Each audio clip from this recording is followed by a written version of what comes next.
I am Madam Gracious Kanzeni from Educare TZ. Warmly welcome in our media Educare TZ, whereby today we are going to have our chemistry our class level is Form 3. We are going to make a discussion in the different questions. As I have said that we are dealing with the revision question, so we are going to see our question in the topic known as extraction in the properties of metal. And today we are going to see the question number 15, which says that all ores are minerals, but not all minerals are ores. Explain. Hii ina maana gani? Kwamba all ores are minerals, kwamba all ores ni mineral, lakini tunapokuja kwenye minerals sio mineral zote ni ore. This is chemistry language, so I can't interpret it in Swahili direct, kwa sababu tunapozungumzia ore, simply we are talking about the natural solid occurrence of those substances, whereby within it we have the content of the minerals. Yani ni zile substances ambazo zinatokea zenyewe natural kwenye Earth's crust, na utakuta ndani yake kwenye zile miamba kuna hiyo potential mineral au potential metals. Ndio tunasema ni nini? Ni ore.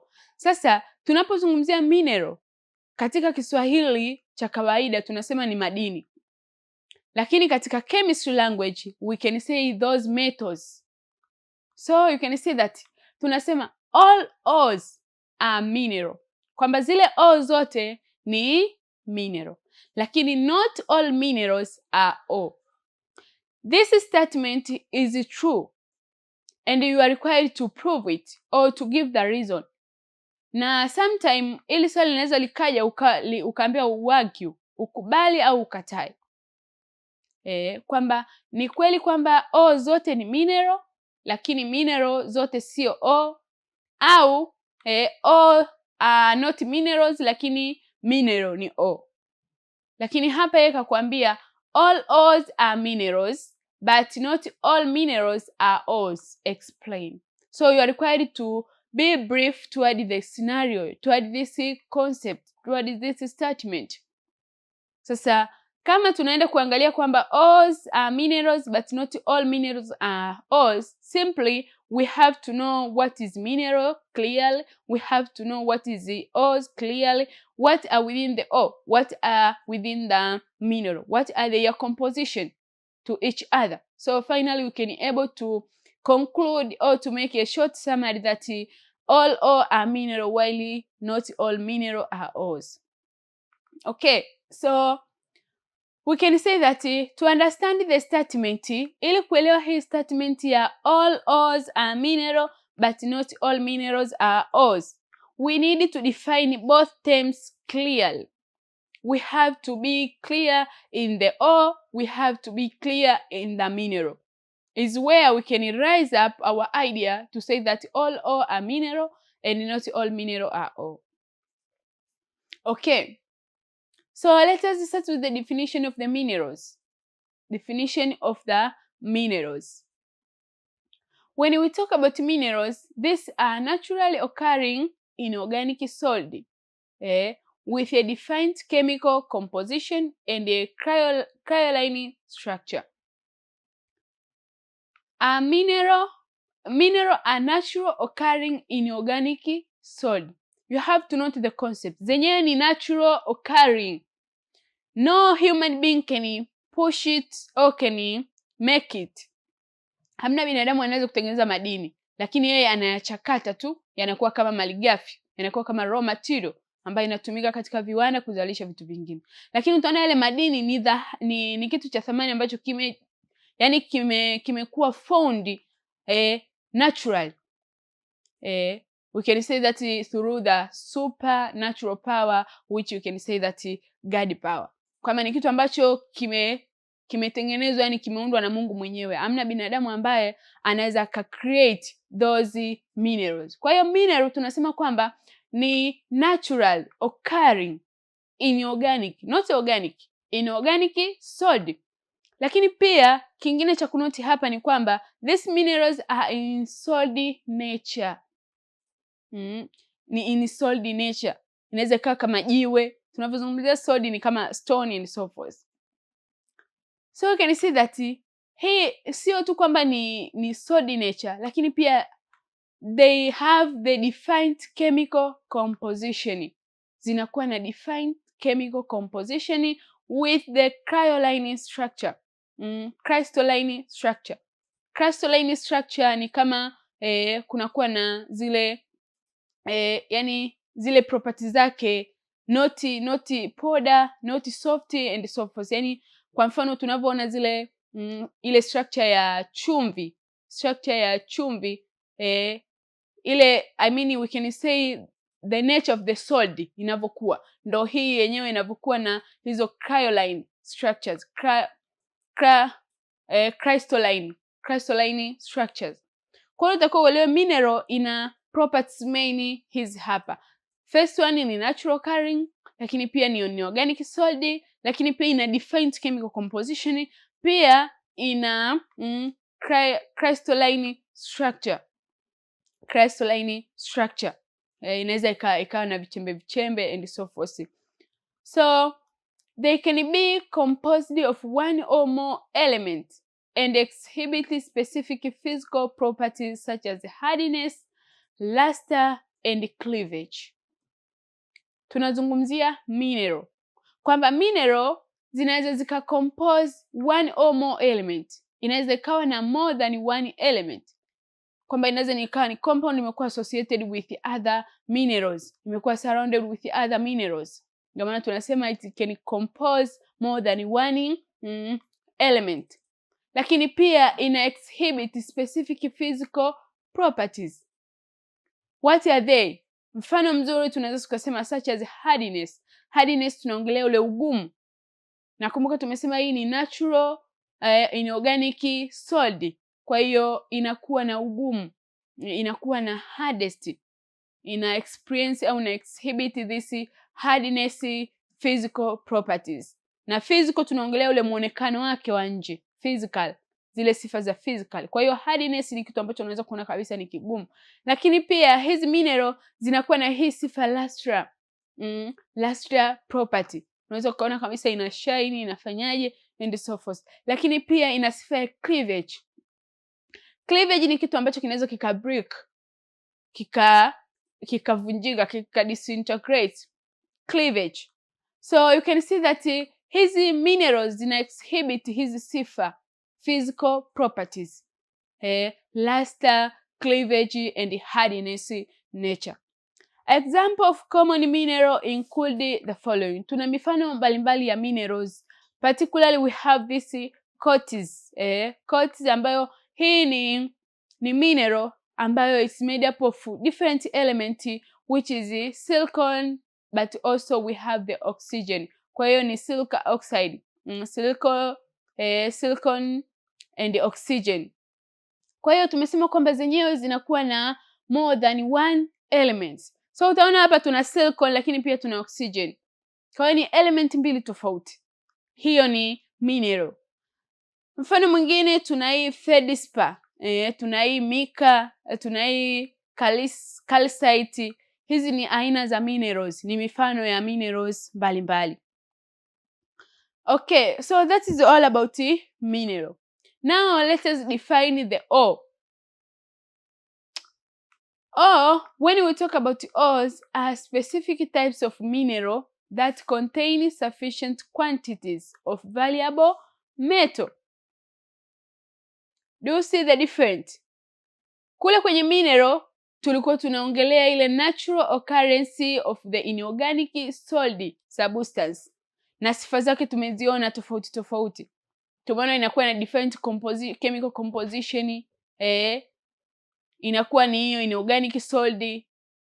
Lakini tunapokuja kwenye ore, hapa tunaongelea specific types of mineral. Specific types of mineral ambayo huwa ina contain sufficient quantities of valuable metal. Mean that within the ore is where we have a certain aluminum, is where we have a certain copper, is where we have a certain gold, a certain sodium and so forth. Kwa utaona kwamba ndani ya ore ndo tuna ile valuable metal. ambayo valuable metal it is language in chemistry, lakini kwa Kiswahili tunasema madini fulani, kwamba ndani ya hiyo compound ya O ndo tunapata madini fulani, kama ni madini ya dhahabu, tanzanite, gold, whatever. So we can see that in other way, or we can say that economical important material that can be extracted profitably, kwamba hii sometimes tunaweza tukaielewa kwamba ni economical important material ambayo inakuwa extracted profitably, kwamba hii ni substance ambayo tunaweza tukasema kwamba tuna extract, yani kama tunachimba, tunadili nayo, tunafanya mine kwenye hii kwa lengo la profitably, kupata faida ya kupata kile kitu ambacho kipo ndani yake. Kwa hiyo ndani ya tuna a certain metal, kwa hiyo lazima tuta undergo a mining, tuta extract. Kwa hiyo tunasema kwamba it is economically important materials that can be extracted profitably for a certain profit, kwamba okay, tunachimba hii miamba, tuna fight, tunafanya grinding, tunafanya whatever, tuna employ a lot of mechanism for the profitable means, kwenda kupata profit fulani, kwenda kupata a certain mineral, a certain metal. So this is the kwa hiyo umeona tofauti iliyopo kati ya kwa hiyo ni specific mineral, lakini kule kwenye mineral hatujaona kwamba ni ndo hapa tutaweza kurejea kwenye swali letu, kwenye ile statement kwamba all ore are mineral but not all mineral are ore, kwa sababu within the ore tunaangalia specific mineral. Okay, nasema kwamba an ore must have a concentration of a particular metal or mineral that make its extraction visible under current economic condition, kwamba lazima iwe na concentration of a particular metal. It must contain a concentration of a particular metal. Mfano mzuri tunapokuja kwa bauxite, anakuwa na concentration of a particular metal ambayo ni nani? Aluminium. So you can see that our reason, our main purpose is to deal or to extract that ore, ni kwenda kumpata nani? Aluminium. Kama ni hematite tunaenda kumpata copper. Kama ni nani tunaenda kumpata certain mineral. So all that. So you can see that these minerals it make its extraction visible under current economic condition. So good example, we can see that the bauxite is an ore of aluminium, while hematite, this one hematite ambayo ni iron oxide is an ore of iron. Hematite tunaenda kumpata iron, not copper. Hematite tunaenda kumpata iron. Kwa hiyo utaona kwamba kwenye tunakuwa na specific metal au tunakuwa na a certain metal. Mfano mzuri tumeona hapa, bauxite tunaenda kumpata aluminium. Ina maana bauxite is the ore of aluminium. So once we extract the bauxite, we are aim to get what? Aluminium. Lakini tunapokuja kwa hematite, mean that tunaenda kumpata iron. So pale ambapo tuna extract the hematite, we are aimed profitably to get the iron metal. Okay, so now let us see the relationship between ore and mineral. After understanding clearly about mineral and ore, tuone sasa uhusiano uliopo kati ya mineral na ore. Remember, finally we are required to come up with the solution. Is it all ores are mineral and not all mineral are ore? Only that.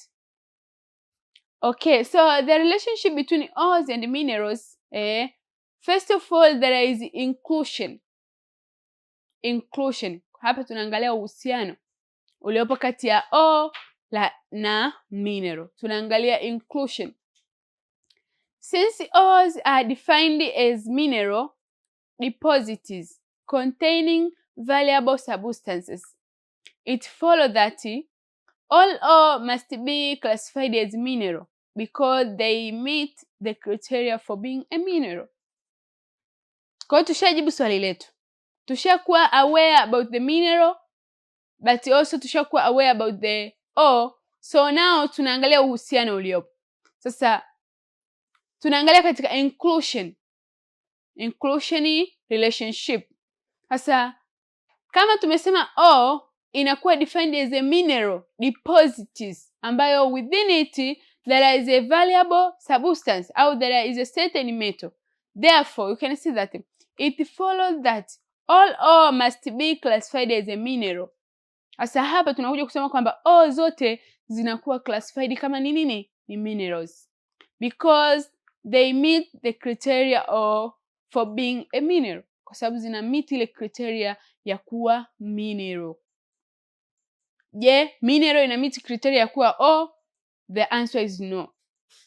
Kwa hiyo hapa kwenye inclusion relationship ndio tunakuja kusema kwamba all ores are mineral but not all mineral are ore, kwa sababu hii hapa. But also we have exclusivity. However, not all minerals qualify as ore because many do not contain valuable concentration of the metal or other material that can be economically extracted. Kwamba sio mineral zote zinaweza kuwa ore. Ni kweli ndiyo, kwa sababu sio kila mineral tunaweza tukasema kwamba tunai-extract, tunaweza tuka employ au tuka aim profitability ya kusema kwamba we have to extract it so as we can able to obtain a certain metal. No, lakini from the ore we can aim to make it or to extract it for a certain profit of getting a certain metal, kwa sababu ore ni specific, inakuwa imecontain specific mineral. So you can see that kwenye exclusivity here, not all minerals qualify as ore. Not all minerals qualify as ore. Sababu nishasema kwamba many do not contain valuable concentration of a metal. Kumbuka tunaangalia ile valuable concentration ya a certain metal.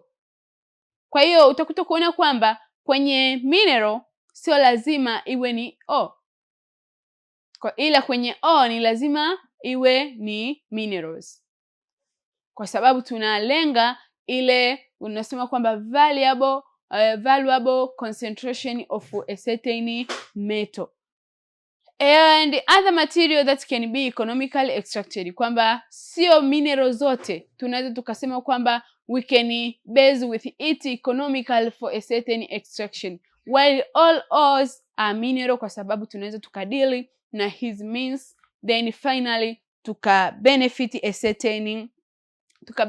certain metal or a certain mineral. For instance, we can see that while quartz is a mineral widely found in the Earth's crust. Hii quartz ni aina ya mineral au ni mfano wa mineral ambayo inapatikana kwenye Earth's crust. It does not contain any economical significant amount of metal. Yenyewe ni mineral lakini haina economic significant amount of metals. Therefore it is not considered an ore. That's why tunasema kwamba all ores are mineral but not all mineral are ore. Mfano tuna mineral yetu ambayo ni quartz. So you can see that within the quartz no any economic function or significant of any metal. So hii ina prove kwamba au inatupa sisi criteria au inatupa ile significant ya kuprove kwamba not all minerals are ore, because within this quartz no any valuable economic metal can be extracted or can be employed for any profitability. Now in summary we can say that while every ore is indeed a mineral, due to its natural occurrence and the crystalline structure. Many minerals lack the necessary concentration of valuable material to be classified as ore. So that is in summary. Tunaweza tukasema kwamba kwa sababu ore, indeed ore are minerals. Yani kweli ore ni mineral kwa sababu within the ore tunapata certain metal, tunapata certain mineral. Tuna aim kufanya extraction ya kupata kitu fulani. Lakini kwenye mineral no such option ya kufanya aiming ya kufanya extraction kupata a certain metal. That's why tunasema kwamba within the ore, within the mineral, it lack the necessary concentration for a certain valuable material ambayo tunaweza tukaitem kama ore au tukaweza kufanyia extraction kwenda kupata metal fulani. So that's why we can say that kwenye mineral hatuwezi kuiclassify kama ore, lakini ore tunaweza kuziclassify kuwa minerals. So that is all about our question. I hope it's clear for you. A lot of concepts, lakini jaribu kuzielewa na kuziinterpret vizuri na kuziapply katika maswali mbalimbali. That is the aim of revision. So now my student, I would like to say this marks the end of our session for today. Thank you so much for your time, for watching. See you in the next discussion. Bye bye. Have a nice moment.